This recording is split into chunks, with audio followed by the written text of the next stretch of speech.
you have to be open to learning about the business side of it. And then if you can take a thing or two from what the others are doing, because these days now labels, what they used to do back in the day is very open now. It's very general. You can literally pick up from what they do and do it and go independent. Because I feel like the future is independent anyway. Amos Madra. Hello and a warm welcome. I am joined by singer-songwriter, rapper, extraordinaire, so many much more.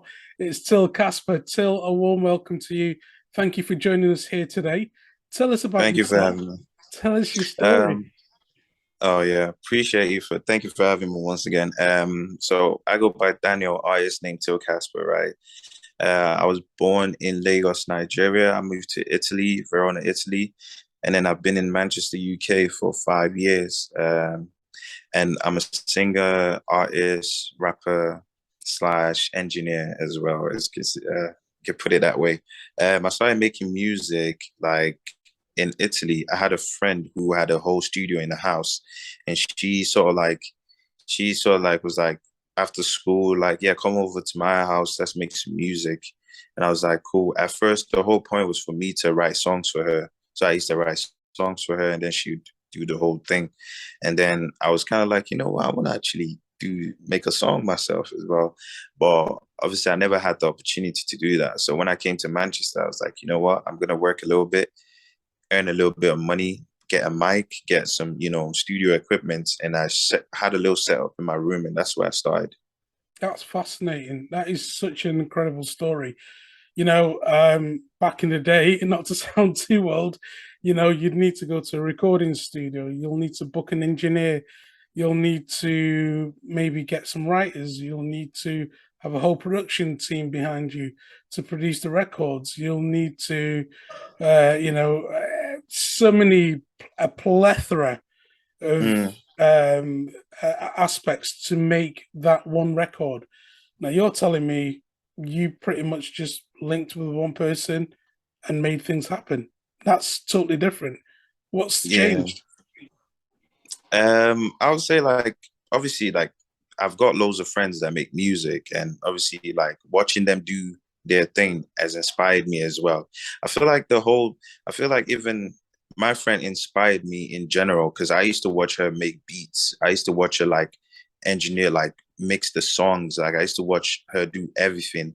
And then to come down to Manchester and see a whole bunch of creative and talents just working on music in general. Like don't get me wrong, sometimes I'll go to the studio with a few people. Like I have worked with someone. Like when I made Jet Ski 305, that was my first EP. That was completely in the studio. And that was just more me, just like, you know what, let me just have another creative working with me on this, and let's see what sound we can come up with. And yeah, it was just quite interesting. But pretty much like I feel like I had to learn the basis of making music if I wanted to be very independent and not have to wait on someone to get in the studio with or things like that. And I already had the skill for writing, because I used to write poetry back in school. Like I really like poetry. So from there to transition it into music, it was kind of easy for me. It just had to be me finding my sound, and the beat, and try and make sure I pocket in the beat perfectly and stuff like that. But yeah. Incredible. And again, when I'm hearing you speak, it's just the total democratization of music. It's now, the creative can make what they want. There isn't a producer somewhere telling them that this is how we want it to sound. It's not manufactured, it's organic. Very You're true. in complete control of your whole work, and where you put your work as well. You can distribute. You're a distributor, you're a producer, you're a manager. You're doing everything.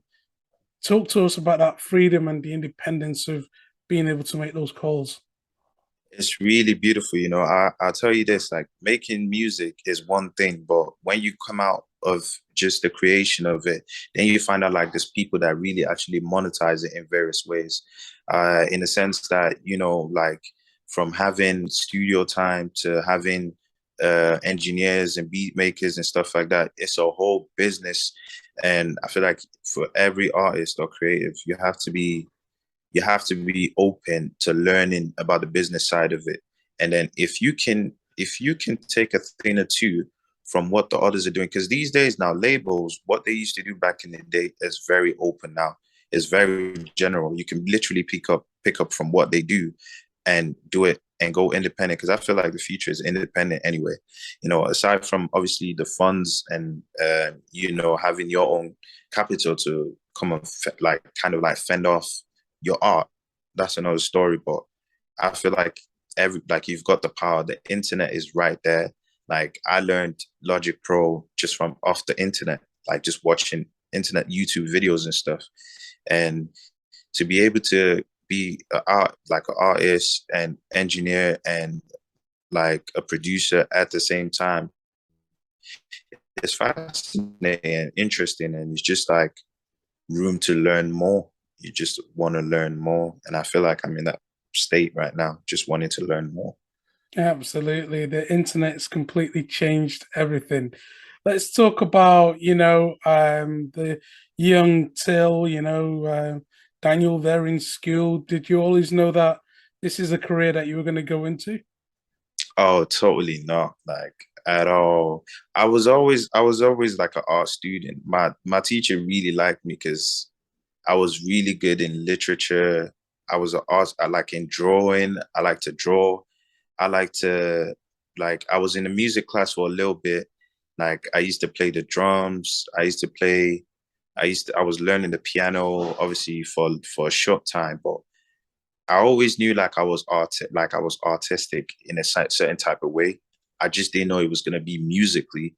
And the thing was, like, as a young kid, I love the radio. Like I feel like everyone grew up on the radio. So songs like Neo, So Sick, Beautiful Girls by Sean Kingston, I'd listen to it and I would, in school just humming, singing it. And then I remember my seatmate, she was a girl. She would be like, sing that. Can you sing that song to me? And then I sang it to her and she was like, wow, you got a beautiful voice, singing on the song to me. So that's where he kind of like started. I started singing up to girls, basically.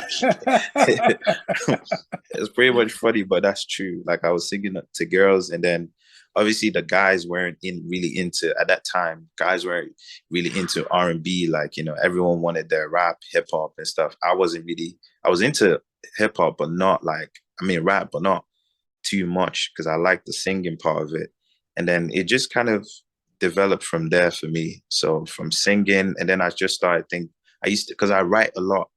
And then one day I just sat down and thought, like, if I just add my poetry to music, and obviously from influences musically, like Party Next Door, Drake, and these greats, Michael Jackson. Yeah, so like it kind of gave me the courage to take it to the next level, I guess. Yeah, and there is an element of rap as well in your music. You do Oh, rap. very much. I've heard you rap, and you are good. Uh, Oh, thank you. Thank you. Thank you very much. and your style's totally different. You've got that certainly West Coast Southern style. Was that was that purposeful? Did you pick that particular style of rap? Pretty much like for the track Deja Vu, right? I wanted to, because it's based off obviously like personal situation, like heartbreak, and just trying to like get out of the situation and be like, you know what, it's fine, let's party. No need to worry about someone else's situation, not them wanting to be with you or whatever. And I kind of like was looking through beats online, and the first part of the song, because obviously it's like two beat song, and the first part of it was pretty much like a switch between like say like a West Coast like but Compton Kendrick type of style to something like that. And then I've always wanted to do that type of song. I've always wanted to have a verse for that type of beat, and yeah, I just came up with that, and yeah, it's amazing. Well, Yeah. I'm feeling it anyway because that's my sort of rap. So, Hey, appreciate that. It's always a good bop to it every time. It's a good bop every time. and again, you telling us the story about that girl asking you to sing. You certainly grabbed the attention of many people. You featured on lots of different radio stations. You've been on BBC Introducing, I believe. Yeah. Talk to us about gaining traction, people hearing about you, and of course, you're still building and you're still on your way up. I'll say like obviously at the start of it, it can be a little bit slow because you're in your room, listening to beats, making songs, and you're trying to get the audience, the right audience to listen to you. It can be a bit slow, but like with the right platform, because I feel like most of these platforms have like major tools for you to, promote yourself. Like because I started off releasing on SoundCloud, and SoundCloud, you put a song there, and then I put the song there, and I left it, and then I came back to him like, oh, I've got like 200 like people that listen to this. So I was gassed about it, 200. All right. Then I leave it for a while, come back the week after, I'm seeing 700. I'm like, wow, okay, this is something like, so like, I feel like every platform, it all depends on how you put it. This is why I say like for every artist, like you have to be open to the marketing aspect of music because everyone can make, I feel like every creative can make great music, but it takes marketing to actually take it to the next level, to make the world see your greatness. Because you obviously believe in yourself. You're great. Your music's great. Your sound's great. It just takes for the world to believe that. So like that was the start. That was when I saw like, oh, it was there. And then obviously doing my research and finding out, oh, okay, if I do this, if I put it on other platforms, this is gonna gain more, exposure for me. All right, let me do that. Okay. Let me tailor my social media platform to music because I was very much of an introvert. And then someone was like, because I would get off social media for a month or 2, 3 months, and someone was like, you know what, you're an artist that could help you, gain followers and get people to listen to you. And I was like, okay, just leave it there like that. And that did help me a lot because I did get featured. I've gotten so much opportunities just off social media, which is wild to me. So like I feel like exposure, like learning, having just that ear out, like, and also never to be like too bothered about the big scene because the smallest open mic nights, they count as well because you never know who's listening to you anywhere. So open mic, like everything is important, especially if you're like coming from the grassroots underground artists. I feel like it's very important to take advantage of every opportunity you do have. Yeah, that is real talk. Again, you're a businessman at the end of the day. You've got to look at Yeah. you've got to balance the books and make sure, it all makes sense. And I can certainly see that business mind working away there when you were talking to us about that. Looking at the marketing side, the sales side of things, and just Mm, being an operator. How are we doing? What are the numbers for this month? What can we be doing? And it's completely changed. And again, not forgetting to go back to the grassroots and to go back into, doing the clubs and being on the scene and being present. So I can certainly see how you think and how you operate.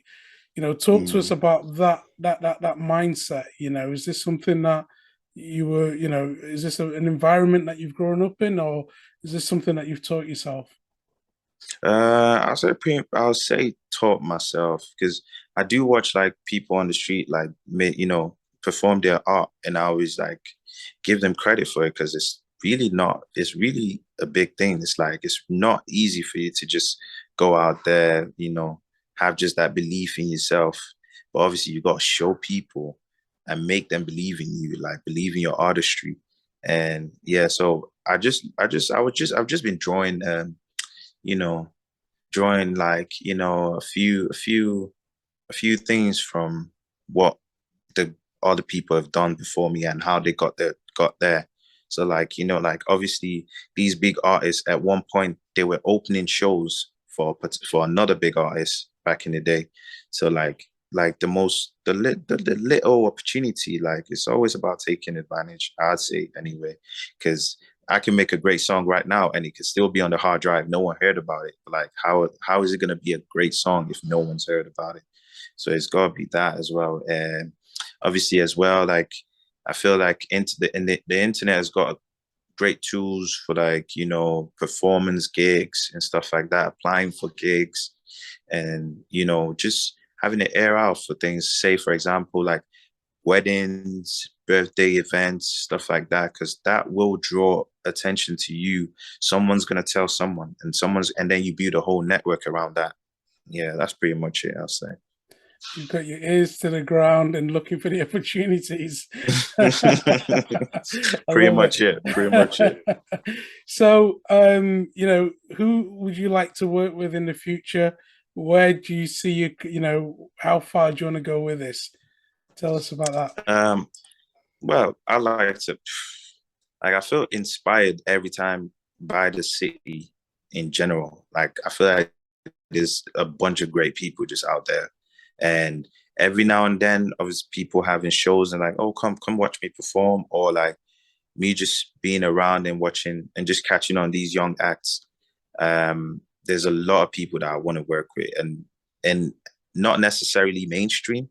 But like, there's a girl that I don't even know her name. Like, this is what she was performing at B House, Deansgate, and then I heard her sing and it was wonderful. Like, I'd love to do a track with her. But obviously for the audience, like main popular people, like UK scene, maybe like Georgia Smith, Brent Fires, like anyone that's pretty much great at what they do, at their work. Like, I pretty much want to work with them. And obviously I've got a couple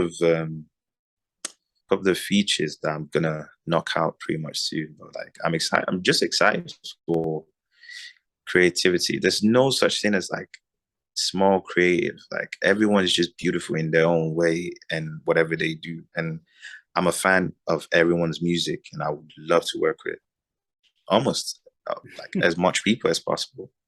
Well, you got a great mindset. That's a great philosophy. So Thank what you. else can we expect? So you said we've got a new record coming out soon. Oh yeah. So this song is very, very, very, because I've played it to a couple of females, because I feel like females are they give me the They best. understand your music. Yeah, Best. they pretty much understand it. So there's this song called Till Infinity. It's gonna drop on the 16th of September. That song is kind of like a Afrobeat Caribbean vibe. Like, I feel like it's like a summer type of song. I know I should have released it when it was hot, but like I feel like it's not too Who late knows? anyway. We might But have it's, another heat wave.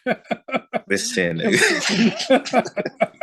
you know, nah, I know some people don't want that, but yeah, September 16th is gonna be on all platform till infinity, and then I'm gonna be dropping an album in November. I've been sitting on this album for a while now, so I just wanted to lay it out because I'm getting inspired more. The more I go out, the more I meet people, the more I get inspired on new ways to be creative. So I want to make sure like my old work, not old work, like work that's not out, be out, and then I can go on to a new project. Sounds good. Sounds really good. Now, your social media handles, how can the audience connect with you? What's your Instagram handle? And also Um, any other handle? yeah, everyone can just tap in. My artist name Till Casper on Twitter, Instagram, Till Casper, I think on TikTok as well. It's pretty much Till Casper everywhere. SoundCloud, and obviously Apple Music, Spotify, and just TILCASPER on every platform. And just I think what is it, October, I'm gonna be performing. I'm not too sure what where the event. I think it's off the square, the venue somewhere in Manchester. But this year pretty much has been good, and yeah, I've been doing a couple of shows and just gonna keep it going anyway. Excellent. So I think we had a little bit of a Wi-Fi issue there. So again, just tell us again, at Till Casper on all social media platforms, And also, you said Apple Music and Spotify. Yeah, so it's at Till Casper, TILLCASPER, on all music platform, Apple Music, Spotify, YouTube Music, Amazon Music, Tidal, whatever you want to call it. Like I'm everywhere on like musically anyway. And then on social media, Till Casper, on Twitter, on I don't have a Facebook, sorry, on Twitter and Instagram, TikTok. Yeah, that's pretty much it. Yeah. Okay, that's interesting. Why is it that young people don't do Facebook? What's the deal there?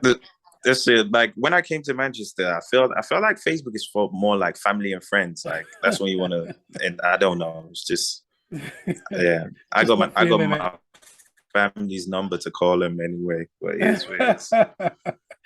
Yeah, it's just like Facebook young people, if you're a certain age, it just doesn't go, does Mm, it? It's just nah, not feeling nah, it. nah. Well, Till, it's been an absolute pleasure talking to you. Thank you so much. If you want some amazing inspiration, check out the videos next to me, and I'll see you right there.